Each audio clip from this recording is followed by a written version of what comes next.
کۆماری دیموکراتی کوردستان لە مەهاباد دامەزرا بوو. حزبی دیموکراتی کوردستان کۆماری بەڕێوە دەبێت. لە باشووری کوردستانیش حزب هەبوون، بەڵام ئەو کاریگەریان نەبوو کە حزبی دیموکراتی کوردستان لە ڕۆژهەڵاتی نیشتمان هەیبوو. بۆیە وەکو زەرورەتێکی مێژوویی لە خەباتی گەلی کوردستاندا بیرۆکەی دروستکردنی پارتێکی جەماوەری سەر تاپاگیر لە باشووری کوردستان لەراڵەکرا. بیرۆکەکە بوو بە کردار و لە یەکەم کۆبوونەوەی مەڵام مستەفا بارزانی لەگەڵ هەریەک لە پارێزەر هەمزە عەبدوڵڵا، نەقیب میرحاج ئەحمەد، عەقید ڕوکن عیززەت عەبدولعەزیز، نەقیب مستەفا خۆشناو، نەقیب خەیرۆڵڵا عەبدولکەریم، نەقیب محەممەد مەحموود قودسی و ملازم نووری ئەحمەد تەها ڕەشنووسی یەکەم پەیڕەوی ناوخۆی حزب جێگیر کرا و هەمزە عەبدوڵڵا ڕاست پێدرا بگەڕێتەوە باشووری وڵات و لەگەڵ حزب و کەسایەتیە سیاسی و جەماوەریە نیشتمان پەروەرەکان کۆ ببێتەوە و کۆنگرەیەک ببەستن بۆ دامەزراندنی حزبێکی نوێ. کۆنگرەی یەک لە بەرواری 16 ئابی ساڵی 1946 شوێن ماڵی سەعید فەهیم لە بەغدا بە شێوەیەکی نهێنی ئەنجام درا. ژمارەی ئەندامان 7 نوێنەر لەلایەن نوێنەرانی کۆنگرەوە جەنەڕاڵ مستەفا بارزانی با سەرۆکی پارتی دیموکراتی کورد هەڵبژێردرا. ڕۆژنامەی ڕزگاری بووە زمانحاڵی حزب. ناوی پارتی دیموکراتی کورد الحزب الديمقراطي الكردي العراقي دێنرا.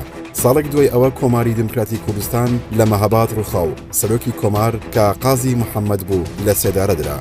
بارزانی و هەواڵەکانی بەرەو سنووری باکووری کوردستان جوڵان و لە ڕێگەی خواکورک و دەشتی بەڕازگرەوە گەڕانەوە ناوچەی شێروان و مزوری و دوای کۆبوونەوە بڕیاریاندا بە بڕینی سنووری هەرسێ وڵاتی عراق و ئێران و تورکیا خۆیان بگەینە یەکێتی سۆڤیەت.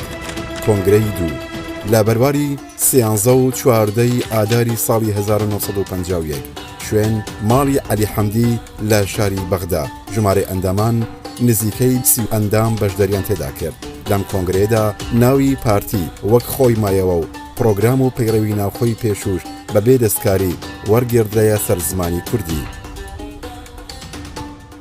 کۆنگرەی سێ لە بەرواری 26 کانونی دووەمی ساڵی 1953 شوێن ماڵی ڕئیس ئەوەڵ فاتح جەباری لە گەڕەکی شاترلووی شاری کەرکووک لە بارودۆخێکی ئەمنی دژوار و سەختدا بە شێوەیەکی نهێنی بەسترا. ژمارەی ئەندامان 35 تا 40 نوێنەر. لەم کۆنگرەیەدا ناوی پارتی لە پارتی دیموکراتی کوردەوە گۆڕا بۆ پارتی دیموکراتی کوردستانی عێراق. ڕێکخراوەکانی یەکێتی قوتابیانی کوردستان، یەکێتی لاوانی دیموکراتی کوردستان و یەکێتی ئافرەتانی کوردستان دامەزرێنران. لە نێوان کۆنگرەی 3 و 4دا گەڕانەوەی سەرۆک مستەفا بارزانی لە یەکێتی سۆڤیەت لە ڕێکەوتی 6 تەشتینی یەکەمی ساڵی 1950 گرنگترین ڕووداو بوو کە تەواوی گرانی عراق بە پێکهاتەی جیاوازەوە بە پیریەوە چوون و لە ڕێپەیوانی جەماوەری بێوێنەدا پێشوازیان لە گەڕانەوەی کرد. کۆنگرەی 4 لە بەرواری 4 تا 7 تەشتینی یەکەمی ساڵی 1959 شوێن ماڵی کاکە زیادی کۆیا لە شاری بەغدا بەسترا. ژمارەی ئەندامان 120 نوێنەر بە شێوەیەکی ئاشکرا. بۆ یەکەم جار سەرۆک مستەفا بارزانی بەشداری کۆنگرەی حزب بوو بە ئامادەبوونی خۆی بە سەرۆکی پارتی هەڵبژێردرا. سەرکردایەتیەکی نوێ بۆ حەزب دەستنیشان کرا. کۆنگرەی 5 لە بەرواری 5 ئایاری ساڵی 1960 شوێن بارگای پارتی دیموکراتی کوردستان لە گەڕێکی سەعدونی شاری بەغدا بە شێوەیەکی ئاشکرا بەسترا بە ئامادەبوونی سەرۆک مستەفا بارزانی. ژمارەی ئەندامان 168 نوێنەر. بۆ یەکەم جار ئافرەتێک کە ناهیدە شێخ سەلام بوو بووە ئەندامی سەرکردایەتی حەزب. شۆڕشی ئەیلول هەڵگیرسانی شۆڕشی مەزنی ئەیلول کە سمبولی مقاومەتی گەری کوردستانە لە ساڵی 1961 کە حکوومەت لە زۆربەی ئەو بەڵێنانەی بە کوردیدا بوو پاشگەز بووەوە، وەک جێبەجێ نەکردنی بەندی سیەمی دەستور، جێگیرکردنی بەندی 2 دەستور تێیدا هاتوو بوو عێراق بەشێکە لە نیشتمانی عەرەبی. دەستکرا بە دەرکردنی ئەفسەرانی کورد لە سوپا و فەرمانبەر لە فەرمانگەکانیان بە تایبەت لە پارێزگا کوردیەکان. گرژەکانی نێوان بەغدا و ڕابەری بزاوی ڕزگاری خوازی کوردستان تونتر بوون. کۆنگرەی 6 با دروشمی یەکێتی، کوردایەتی، پارتایەتی، ئۆتۆنۆمی بۆ کوردستان کۆنگرەی 6 بەسترا لە بەرواری 1 تا 7 تەمووزی ساڵی 1964 شوێن شارۆچکەی قەڵاتزێ. ژمارەی ئەندامان بە ئامادەبوونی 639 نوێنەر. تێیدا دامەزراندنی ئەنجومەنی سەرکردایەتی شۆڕش بڕیاری لێدرا. کۆنگرەی 7 لە بەرواری 15 تا 21 تەشتینی دووەمی ساڵی 1966 شوێن گەڵاڵە. ژمارەی ئەندامان 425 نوێنەر کە نوێنەرایەتی 30,000 ئەندامی پارتی دموکراتی کوردستانیان دەکرد. جەنەڕاڵ مستەفا بارزانی یاداشتێکی بە ئاراستەی جێبەجێکردنی بەیاننامەی 29 حوزەیران بۆ سەرۆکایەتی کۆمار و سەرۆکایەتی ئەنجومەنی وەزیرانی عێراق نارد. پاش سەرکەوتنە یەک لە دوایەکەکانی هێزی پێشمەرگەی کوردستان بە سەرهێزەکانی بەعز لە مانگی ئەیلولی ساڵی 1969 حکوومەت دەستپێشخەری کرد بۆ ڕێککەوتن لەگەڵ سەرکردایەتی شۆڕش و وەفدی خۆی ناردە ناوپردان. دوای چەندین کۆبوونەوە لە بەغدە و ناوپردان سەرنجام دوای سەردانی سەدام حوسێن جێگیری سەرۆکۆماری عێراق بۆ ناوپردان و بینینی سەرۆک مستەفا بارزانی لە ڕێککەوتی 11 ئاداری ساڵی 1970 ڕێککەوتنامەیەکە لە نێوان حکوومەتی بەعسی عێراقی و سەرکردایەتی شۆڕش واژوو کرا و ئەنجامەکەی داننان بوو بە مافە سیاسی و نەتەوەیەکانی گەلی کورد لە باشووری کوردستاندا. کۆنگرەی هەشت لە بەرواری 1 تا 6 تەموزی ساڵی 1970 شوێن گوندی ناوپردان ژمارەی ئەندامان 488 نوێنەر. ئەم کۆنگرەیە بە سێمین کۆنگرەی پارتی دموکراتی کوردستان دادەنرێت کە بە ئاشکرا سازدراوە.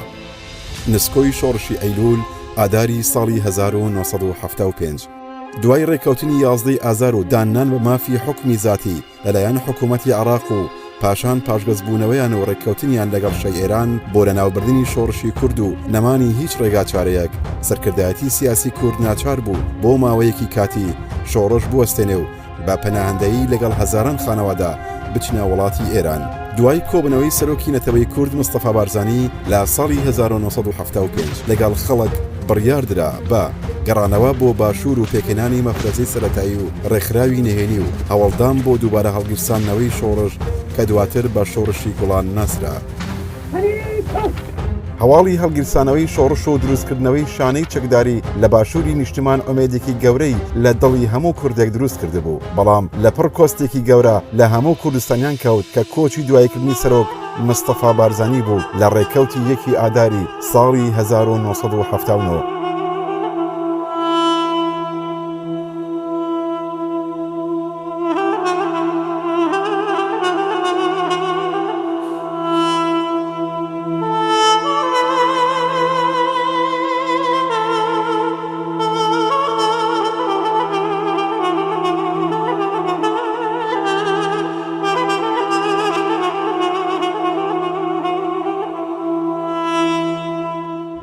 کۆنگرەی نۆ لە بەرواری 10 تا 14 تشرینی دووەمی ساڵی 1970 شوێن سەرەتا لە گوندی دەربەند و دواتر لە ئۆردوگای زێوەی پەنابەرانی باشووری کوردستان لە ڕۆژئاوای شاری ورمێ لە ڕۆژهەڵاتی کوردستان سازدرا. ژمارەی ئەندامان ئامادەبوونی 325 نوێنەر.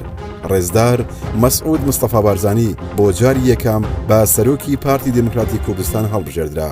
کۆنگرەی 10 با دروشمی دموکراتیەت بۆ عێراق و ئۆتۆنۆمی ڕاستەقینە بۆ کوردستان بەسرا. لە بەرواری 2 تا 12 ساڵی 1970 شوێن گوندی هێشماوە لە ڕۆژهەڵاتی کوردستان ژمارەی ئەندامان 332 نوێنەر. ڕاپەڕینی هەرێمی کوردستان 1991 لە 5 ئازاری ساڵی 1991 دوایی بڕیاری بەرەی کوردستانی و تەقینەوەی ناڕازایەتی خەڵک ڕاپەڕین لە شارۆچکەی ڕانیەوە دەستی پێکرد و لە ماوەی 16 ڕۆژدا تەواوی هەرێمی کوردستان بە کەرکووکیشەوە ئازاد کرا. کۆنگرەی 11 بە دروشمی ئاشتی ئازادی و دیموکراسی کۆنگرەی 11 بەسترا لە مانگی ئابی ساڵی 1993 شوێن هەولێر هۆڵی زەرد. ژمارەی ئەندامان 2167 ئەندام. ژمارەی ئەو ئافرەتانی کە بەشدار بوون 124 ئافرەت بوون. کۆنگرە ژمارەیەک بڕیاریدا کە گرنگترینیان بڕیاردان بوو لە هێنانەوەی ڕووفاتی پیرۆزی بارزانی نەمرۆ کاگدریس بۆ ئەوەی لە بارزان بە خاک بسپێردرێنەوە.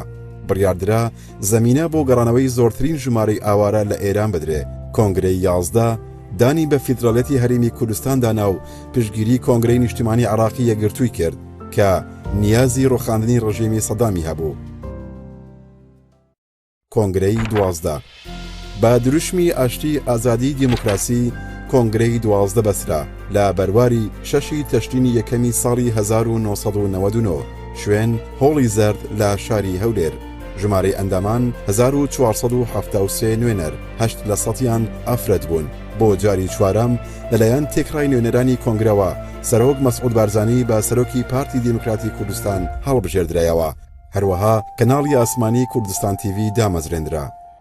کۆنگرەی 13 با دروشمی نوێبوونەوە دادپەروەری پێکەوە ژیان لە بەرواری 11 کانۆنی یەکەمی ساڵی 2010 لە شاری هەولێر و لە پارکی شەهید سامی عەبدوڕەحمان بە ئامادەبوونی 350 کەسایەتی بەسترا. لە مێژووی پارتی دموکراتی کوردستاندا بۆ یەکەمین جار کۆتای ئافراد لە کۆنگرەی 13دا جێبەجێکرا. سەرقاڵی سەرکردایەتی پارتی دموکراتی کوردستان بەو کێشانەی هەولێر لەگەڵ حکوومەتی فیدراڵی هەیبوو، هەروەها شەڕی داعش و کۆڕۆنا بوونە هۆی ئەوەی نێوانی کۆنگرەی 13 و 14 حەزب 12 ساڵ بخایێنێ.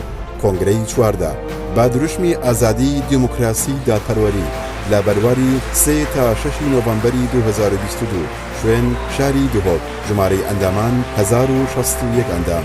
لە دانیشتنی یەکەمدا کۆنگرا بە کۆیدان ڕێزدار سەرۆک مەسعود بارزانیان بە سەرۆکی پارتی دموکراتی کوردستان هەڵبژاردەوە. کۆنگرا متمانەی بەخشی بە جێگیری یەکەم و دووەمی سەرۆک، بڕیاری دامەزراندنی ئەنجومەنی باڵای تێکۆشەراندرا، بڕیاردرا ڕێژەی بەشداری ئافرەتان لە کۆمیتەی ناوەندی لە 115 کەمتر نەبێت.